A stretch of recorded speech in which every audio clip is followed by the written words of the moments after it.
من القوم الظالمین۔ اے اللہ بس اب میں اس فرعون اور اس کے تمام طرح کے عملے سے نجات چاہتی ہوں اور اس ظالم سے مجھے نجات عطا فرما۔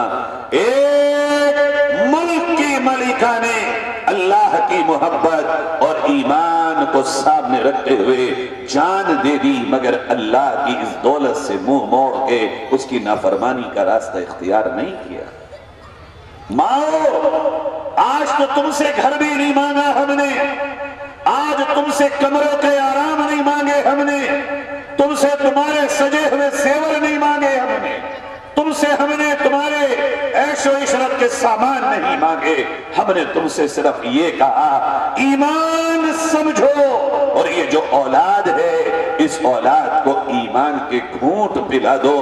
ماں اگر اپنی اولاد کی پرورش کرنے پر آ جائے تو ساری دنیا کی طاقتیں ایک طرف اور ماں کے دیے ہوئے ڈوز اور گھونٹ ایک طرف۔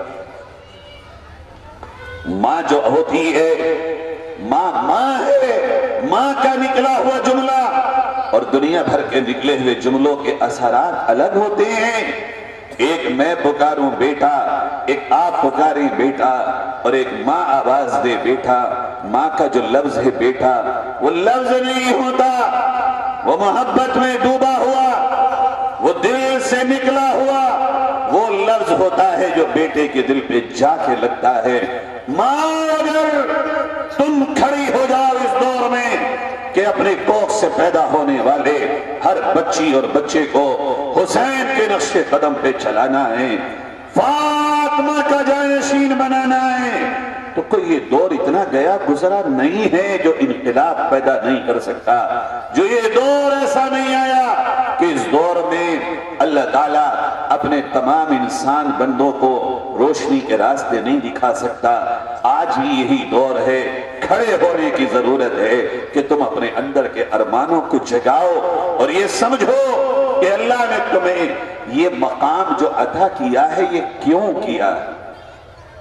ماؤں میں آپ سے پوچھتا ہوں، کسی دنیا میں رشتے پر یہ مقام نہ ملا؟ اللہ نے یوں کہا، اللہ کے نبی نے فرمایا ماں کے قدموں میں جنت ہے۔ اب یہ ماں کے قدموں میں جو جنت ہے یوں ہی رکھ دی اللہ نے خالی اسی بات پہ کہ بچے ہو گئے اور اب تم بھی جو چاہے کرو اور بچے جو تم چاہو کرو۔ ماں تو بھی موبائل دے، بچے کو بھی موبائل میں گیم میں لگا دے، تو بھی فلم دیکھ، بچے کو بھی فلم دکھا دے، تو بھی اپنی زندگی گزار، بچے بھی اپنی زندگی گزاریں۔ اتنی چھوٹی سی بات پہ جنت قدموں میں آ گئی؟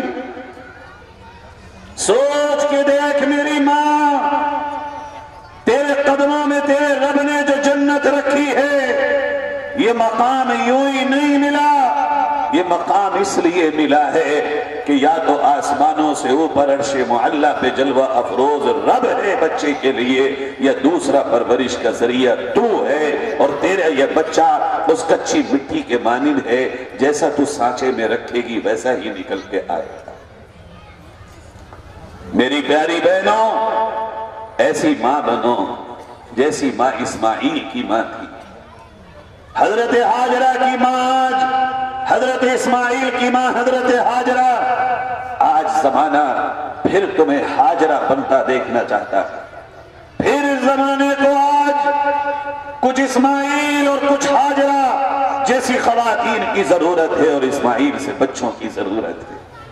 ماں، تم کامن خواتین نہیں ہو اور عام دور میں پیدا نہیں ہوئی ہو، یہ دور بھی ہاجرہ کا متلاشی ہے۔ آؤ، کون ہے ہاجرہ؟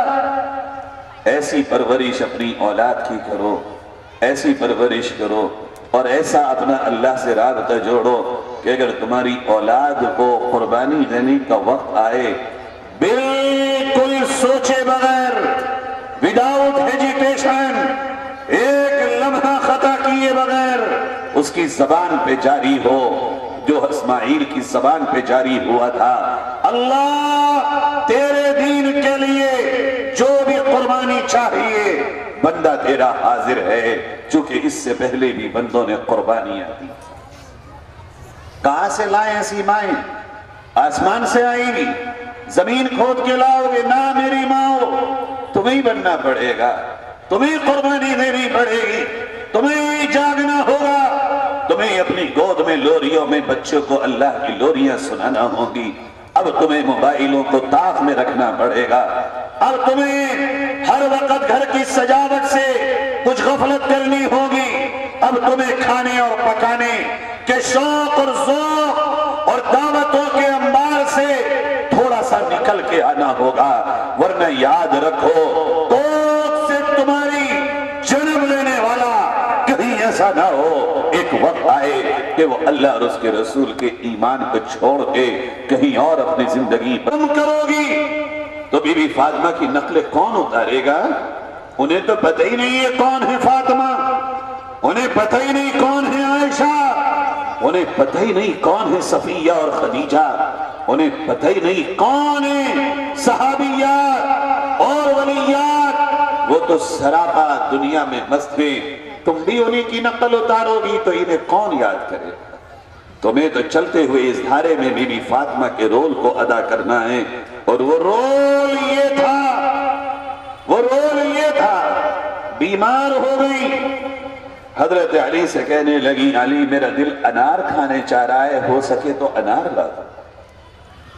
حضرت علی گئے مارکیٹ میں سے ایک انار لیا اور انار لے کے گھر کو چلے، راستے میں ایک بوڑھا کمبل اوڑھے پڑا ہوا تھا اور آواز دے رہا تھا انار دے دو بھائی کسی پہ ہو، بڑا دل چاہ رہا ہے۔ حضرت علی نے وہ انار جو حضرت فاطمہ کے لیے لیا تھا اٹھا کے اس بوڑھے کو دے دیا اور گھر آ گئے، منہ لٹکا ہوا ہے۔ حضرت فاطمہ نے پوچھا علی کیا ہوا؟ کہا کیا بتاؤں، لے کے تو تمہارے لیے آیا تھا لیکن راستے میں ایک بوڑھا بزرگ پکار رہا تھا میرا دل انار کھانے چاہ رہا ہے، میں نے اسے دے دیا۔ کہا بہت اچھا کیا، کوئی بات نہیں، تم نے ایسا کیا مجھے خوشی ہوئی۔ اتنے میں تھوڑی دیر میں حضرت سلمان فارسی آئے اور کہا میں سلمان ہوں، نبی نے بھیجا ہے یہ سامان لے کر لے لو۔ حضرت علی نکل کر آئے، طباق پکڑا اور جو اس پہ سے کپڑا ہٹایا، اللہ اکبر کی صدا زبان پہ گونج گئی۔ کہا فاطمہ ارے دیکھ یہ کیا ہے؟ کہا کیا ہے علی؟ کہا پورا طباق انار سے بھرا ہوا تیرے بابا نے تجھے بھیجا۔ حضرت فاطمہ نے کہا علی گنو کتنے ہیں؟ حضرت علی نے گنے، کہا 9 ہیں۔ کہ سلمان سے کہہ دو یہ میرے نہیں، سالی ہے ایک کے بدلے 10 ہی آئیں گے میرے، 9 نہیں ہوں گے۔ سلمان سے کہہ دو چوک ہو گئی، کسی اور کے ہوں گے پوچھ آئے۔ حضرت سلمان نے روتے ہوئے بغل میں سے 10واں انار نکالا، کہا میں یہی دیکھنا چاہتا تھا کہ نبی کی بیٹی کا معاملہ اللہ کے ساتھ کس قدر بلند و بالا۔ یہ تھا ایمان، یہ ہے نبی کی بیٹی۔ یہ کردار کون پیش کرے گا؟ اپنے منہ کا نوالا، دوسروں کو دینے والا اگر کوئی ہے۔ یہ خاتون جنت فقیر، طبیعت بہت خراب ہے اور میرے گھر میں اتنی بڑی چادر نہیں کہ میں اس کو 2 حصے کر سکوں، اور فوراً آنکھوں سے آنسو ٹپ ٹپ حضور کے سامنے حضرت فاطمہ کے گرنے لگے۔ آپ نے کہا بیٹی کیا ہوا؟ کہا ابا بیمار تھی لیکن آج 3 دن ہو گئے گھر میں کھانے تو کچھ نہیں۔ فاطمہ کے سر پہ رکھ دیا، کہا بیٹی صبر کر، خوشخبری سناؤں تجھے؟ کہا ضرور سنائیے باجان۔ کہا بیٹی اللہ نے تجھے جنت کی عورتوں کا سردار بنایا ہے۔ خوش ہو گئی، اللہ کے نبی میرے ابا اگر میں فاقے سے ہوں، بیمار ہوں، مجھے کوئی فرق نہیں پڑتا، جو خوشخبری آپ نے سنائی ہے وہ ہے جس کے لیے ہر قربانی دینے کے لیے واسطے بھی مجھے تیار رہنے میں مزہ آتا ہے۔ میری پیاروں بہنوں، تمہارے گھروں میں تو فاقے کی ذرے کے برابر بھی مقام و مرتبہ پا سکے گا کوئی؟ آج تک اور قیامت تک کوئی بیٹی کتنی ہی بلند ترین باپ کی بیٹی کیوں نہ ہو، لیکن لیکن میرے آقا کی بیٹی کے مقابلے کی کبھی نہیں ہو سکتی جب اس نے اپنی زندگی ایمان کے واسطے ایسے گزار دی۔ تم سے تو آج یہ قربانیوں والی زندگی مانگی بھی نہیں جا رہی۔ کھاؤ پیو، بیماریوں پہ علاج بھی کرو، شاندار گھر بناؤ، مگر ایمان کی مہک بھی اپنے گھروں میں، ایمان کے نور بھی اپنے گھروں میں، ایمان کی خوشبوئیں بھی اپنے گھروں میں بکھیرو۔ آج فاقوں کا مسئلہ نہیں ہے، آج میری بہنوں کھا پی کر ہی ایمان کے نغمے اپنے گھروں میں جاری کر دو۔ وہ صبح لوٹا دو، ہمیں دامن پھیلانے آئے ہیں تمہارے پاس، بھیک مانگنے آئے ہیں، ماں تم سے آئے ہیں مانگنے۔ وہ صبح لوٹا دو جن صبحوں میں ہمارے گھروں میں فجر کے بعد تلاوتیں ہوتی تھی، وہ شام لوٹا دو ہمیں، تم سے مانگنے آئے ہیں آج، تم سے بھیک مانگتے ہیں آج۔ وہ شام لوٹا دو جو سب مل کر ایک ساتھ بیٹھ کر شام کو بچے لالٹینوں کی روشنی میں قرآن یاد کرتے تھے، وہ شام لوٹا دو۔ میری ماں یہ کوئی نہیں لوٹا سکتا، ہم آپ ہی سے مانگنے آئے ہیں، اور اس دور میں ہم نہیں مانگ رہے آپ سے۔ یہ ہماری بات یوں سمجھو کہ گنبد خضرا کی چوٹی سے تم تک پہنچ رہی ہے، یہ گنبد خضرا کی صدائیں ہیں جو ہم اپنے الفاظوں میں تم سے کہہ رہے ہیں، تمہارا نبی تمہیں آواز دے رہا ہے۔ اس کا درد سنو، اس کی آہیں سنو، اس کی بے چینی کا احساس کرو کہ جو پوری پوری رات تمہارے لیے روتا تھا، تڑپتا تھا، آج بھی وہی نبی کی بات تم تک آ رہی ہے، وہی احساس آ رہا ہے، وہ لوٹانے اور واپس لینے تم سے آئے ہیں۔ کہاں جائیں ہم یہ مائیں تم ہو ہماری، پیاس لگتی تھی بچپن میں تمہیں آواز دیتے تھے پانی ماں، بھوک لگتی تھی تمہیں تو پکارتے تھے بچے ماں کھانا، پاجامے کا کمر بند نہیں بنتا تھا تمہیں تو بانٹتی تھی، تمہیں تو ہمیں سلاتی تھی، ہم نہلاتی تھی۔ آج ایمان کی بہاریں کس سے مانگے ہم جا کر، کس سے کہیں ہم ایمان کی لوریاں سنا دو ہمیں، کس سے کہیں ہم یہ تپش جو باطل کی آ رہی ہے ٹھنڈا کر دے ماں، تیرے سینے میں وہ آگ ہے، اگر ایمان کی تو نے جلا دی باطل پگھل کر کے نیست و نابود ہو جائے گا، تیرے سوا وہ آگ کسی اور سینے میں نہیں ہے۔ آج میری ماں میں تجھے یہ کہنے آیا ہوں، تو عمران علیہ السلام کی بیوی کا کردار ادا کر۔ کیا ہے عمران علیہ السلام کی بیوی؟ ابھی ماں کے پیٹ میں بچہ ہے، پیدا نہیں ہوا، آواز اللہ کی طرف، اے اللہ انی نظرت لک محررا فتقبل منی، اے اللہ جو یہ پیٹ میں میرے حمل ہے، میں تیرے نام اسے وقف کر دی ہوں، یہ پیدا ہوگا، بچہ میرا ہوگا، مگر یہ فقط تیرے کام پہ لگے گا، تیرے بیت المقدس کی خدمت کرے گا، تیرے دین کی خدمت کرے گا، دنیا میں آنے سے پہلے۔ آج عمران کی بیوی کہتی ہے اللہ یہ تیرا ہوا، حقیقت میں تو اللہ کا تھا، مگر اس کے جذبے کو آج جھک کر سلام کرنے کو جی چاہتا ہے کہ جس نے دنیا میں آنے سے پہلے اپنے بچے کو اللہ کو وقف کر دیا۔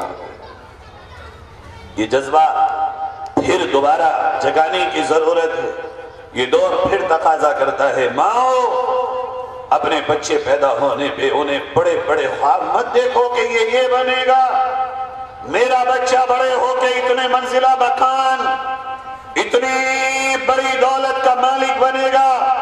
پھر سے میں تم سے مانگنے آیا ہوں، عمران علیہ السلام کی بیوی کا جذبہ اپنے بچوں کو پیدا ہونے سے پہلے یہ طے کر لو کہ انہیں نبی کا غلام بنائیں گے، دین کا داعی بنائیں گے، قرآن کا مبلغ بنائیں گے۔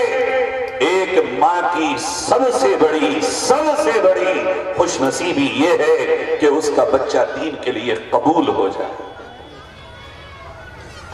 مسیلمہ کذاب نے ایک صحابی رسول کو پکڑا، ماں دل کے کانوں سے سننا، خونے جگر رکھے جا رہا ہوں آپ کے سامنے، درد دل تمہارے قدموں میں رکھ کے جاؤں گا، گھروں پہ جا کے غور کرنا اب تک کی زندگی کو اور آئندہ کے عزائم پہ فکر کرنا کہ کس طرح تمہیں چلنا ہے۔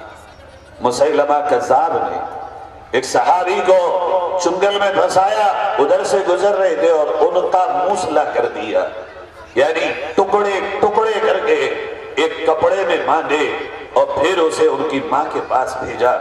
جب وہ ٹکڑے آئے، کھولا ماں نے، چند آنسو گرے اور پھر یوں کہا، اے بیٹے میں نے اسی دن کے لیے تجھے جنا تھا، اسی دن کے لیے تجھے دودھ پلایا تھا، یہ دن میں دیکھنا چاہتی تھی کہ تو نبی کی عظمت پہ قربان ہو جائے۔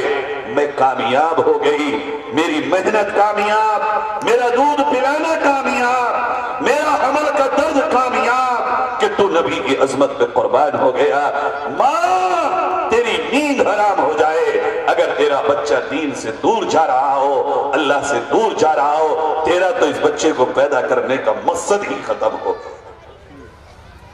یہ چند مثالیں جو میں نے آپ پڑھانا، جذبوں میں اضافے پیدا کرنا، مردوں تمہارا کام ہے، تم اپنی عورتوں کو فقط کھانے پکانے کی مشین نہ بناؤ، گھروں کو سجانے کی مشین نہ بناؤ، اپنی عورتوں پہ فقط اپنی خواہشات مت تھوپو، انہیں اتنا وقت دو کہ یہ تمہارے گھر کو دین کا دائرہ چاروں طرف کھینچ کر دینی ماحول کو بنانے اور ڈھالنے میں رول بھی لے کر سکے۔ اتنا ان کے وقت کو ٹائٹ اور اتنا مت گھیر دو کہ انہیں اپنی بھی عبادت کرنے کا موقع نہ۔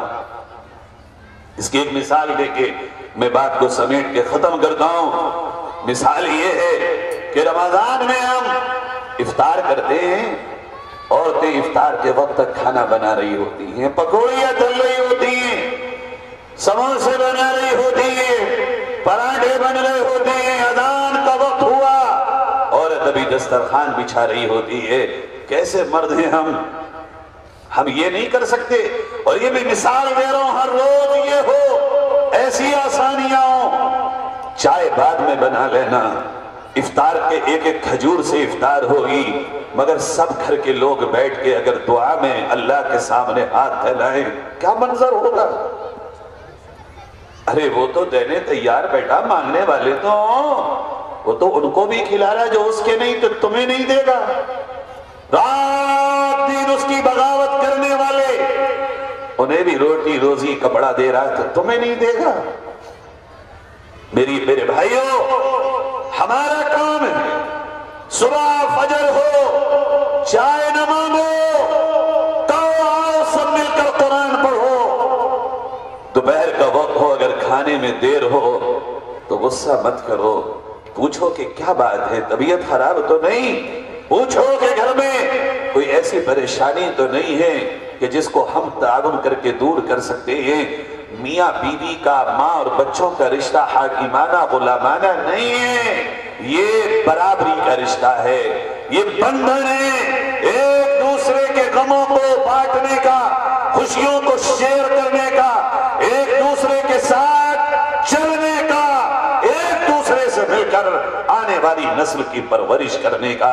ورنہ میری بات دل پہ لکھ لینا، تمہاری آنے والی نسلوں کا دشمن سارا زمانہ ہو چکا ہے، اور نسلوں کا دشمن اس معنی کر نہیں ہے، غلط فہمی نکال دینا۔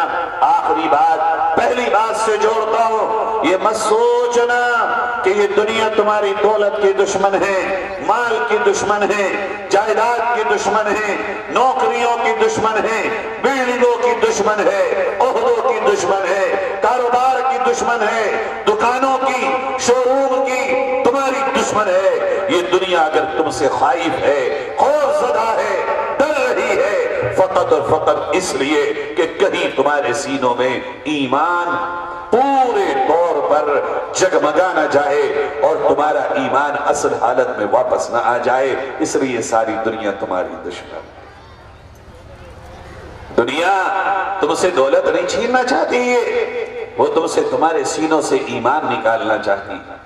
ہر قدم پر شیطان کا چیلا بیٹھا ہے، اور وہ تمہیں کنفیوز کر رہا ہے، میں آپ سے سچی بات کہہ رہا ہوں، جوان جو آج تمہیں سڑکوں پہ نظر آتا ہے، اس میں سے 20% جوان وہ ہے جس کے سینے میں اسلام ختم ہو چکا ہے، نام کا مسلمان ہے، یہ اعلان اس لیے نہیں کر رہا ہے کہ اس کے گھر میں ماحول ہے اسلام کا، باپ مسلمان ہے، ماں مسلمان ہے، ورنہ سچی بات یہ ہے 20% جوانوں کے دلوں سے ایمان کا خاتمہ ہے، فقط ڈھانچہ ہے ایمان کا۔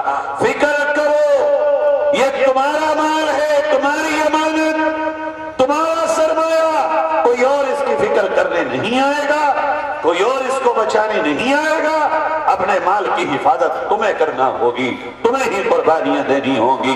یہ مکاتب کا سلسلہ، مدارس کا سلسلہ، علماء کا سلسلہ، قدر کرو، قدر کرو، قدر کرو، وقت بھی لگاؤ، جان بھی لگاؤ، مال بھی لگاؤ، ورنہ وقت وہ آئے گا تم چاہو گے پڑھنا، پڑھنے کا موقع نہ ہوگا، پڑھانے والے نہ ہوں گے، اللہ نہ کرے، اللہ میری بات کو جھوٹا کر دے، تم چاہو گے مدارس کو ڈھونڈنا مگر مدارس کا وجود تمہیں نظر نہ آئے گا۔ اللہ نا قدری سے نعمتوں کو چھین لیتا ہے، اور چھیننے کی شروعات اللہ تعالیٰ دائرے کو تنگ کرتا چلا جاتا ہے، وہ دائرہ تنگ ہونا شروع ہوا۔ قدر کرو، خدا کے لیے قدر کرو، کمیوں کو نہ دیکھو، مولوی بھی انسان، مدرسے والے بھی انسان، مسجد کا امام بھی انسان، انسانوں سے غلطیاں ہوتی ہیں، غلطیوں سے پاک فقط فرشتے ہیں، کوئی اور نہیں۔ غلطیوں کو معاف کرنا سیکھو، غلطیوں کو نظر انداز کرنا سیکھو، علماء سے بدگمانیاں چھوڑ دو، اندھا ہو، کانا ہو، لولا ہو، لنگڑا ہو، مگر وارث وہی ہوگا، اگر کتنا ہی گیا گزرا عالم کیوں نہ ہو، وارث تو نبی کا ہے، اس لیے اس کی قدر کرو، اس کی کمیوں کے بجائے اس سے فائدہ اٹھاؤ، اس سے اپنی زندگی بناؤ۔ یہ مدارس، یہ مکاتب، یہ بچوں کو قرآن پڑھانے والے سلسلے، ان پر اپنا مال لگا دو، ورنہ یہ مال ان قریب تمہارے گھروں سے کھینچ لیا جائے گا اور تم یوں ہی دیکھتے رہ جاؤ گے۔ یہ کب یہ بربادی کے سلسلے شروع ہوں تمہیں احساس بھی نہ ہوگا، شام سو گے، صبح اٹھو گے، دروازے پہ نوٹس لگا ہوگا اور ایک ہی رات میں امیر سے فقیر بنے بیٹھے ہوگے۔ اللہ نہ کرے ایسا ہو، اللہ نہ کرے ایسا ہو، مگر جب دن میں بادل ہوں تو بارش کو تو کہا جا سکتا ہے، اگر سردی ہو رہی ہے تو یہ تو کہا جاؤں۔ یہ ایک طریقہ آج سے آپ کا بہت چھوٹا اور ان اکابر علماء کے علم کے مقابلے میں انتہائی درجہ ناقص العلم والعمل ہوں، یہ کہہ کے جاتا ہوں، ایک نقطہ نگاہ بناؤ، کون کیا کر رہا ہے اس کو ایک طرف رکھو، میں بحیثیت امتی، میں بحیثیت مسلمان، میں بحیثیت اللہ کا بندہ، میں بحیثیت کلمہ گو انسان کیا کر رہا ہوں، مجھے اللہ کی عدالت میں کھڑے ہو کے اپنا حساب دینا ہے، اس حساب سے پہلے یہاں کا حساب دیکھ لو، انشاءاللہ حالات بدلیں گے، اگر ہمت کرے، پھر کیا نہیں، انسان کے بس میں یہ ہے کم ہمتی جو بے بسی معلوم ہوتی ہے، ہمت کے آگے ہر چیز زیر ہے۔ اللہ تعالیٰ آپ کے اس اجلاس کو قبول فرمائے، کہنے سننے کے مطابق عمل کی توفیق نصیب فرمائے، وآخر دعوانا ان الحمدللہ رب العالمین۔